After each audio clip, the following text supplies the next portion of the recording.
Al Francis Chua mga bro, kailangan na kumilos para sa Barangay Ginebra at Chris News sa matutuloy na sa Ginebra.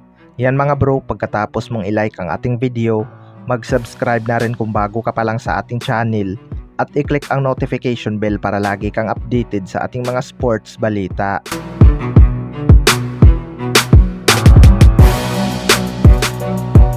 So may problema na naman nakakaharapin itong Barangay Ginebra mga bro dahil sa pagkaka-injured ni Jimmy Malonzo. Panibagong adjustment na naman ito sa Barangay Ginebra. Alam naman natin na malaking parte ng rotation ni Coach Timcon itong si Jimmy Malonzo. Ayon nga sa mga source ay kailangan na daw kumilos nitong si Al Francis Chua upang ayusin ang problema na ito ng Barangay Ginebra. Well, para sa akin mga bro, hindi nga ito magiging madali para sa Barangay Ginebra lalo na't double digit scorer ang mawawala sa kanilang lineup. Sa nakikita ko ngayon, walang ang makakapalit sa butas na iiwan ni Jimmy Malonzo, kaya kung sino man ang ipapalit ni Coach Timcon sa kanyang posisyon ay kailangan ngang mag-step up. Mabuti na lang at may ilang araw pa silang pahinga upang makapaghanda sa kanilang susunod na laban. Kung hindi man makakalaro itong si Jimmy Malonzo, makikita nga natin ang epekto nito kontra TNT Tropang Giga. Dalawa nga ang posibleng gagawin ng Barangay Ginebra mga bro.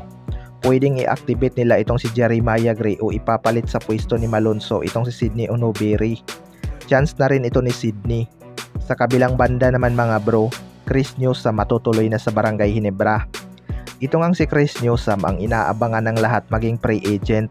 Wala na nga itong planong mag-extend sa Meralco Bulls kaya nasa kanilang trading block na, pero wala ngang gustong mag-raise sa kanya dahil mag-e-expired na nga ang kanyang kontrata. Isa nga sa mga posibleng lipatan itong si Chris Newsome ay ang Barangay Ginebra. Kung matatandaan natin mga bro, maganda nga ang naging performance nito sa sistema ni Coach Timcon, kaya hindi malabong mag-fit ito sa sistema ni Coach Timcon. Kapag nakuha ng Barangay Ginebra itong si Chris Newsome, kaya na nga nilang sabayan ang lineup nitong SMB. Sa ngayon nga ay SMB talaga ang may pinakasolid na guard.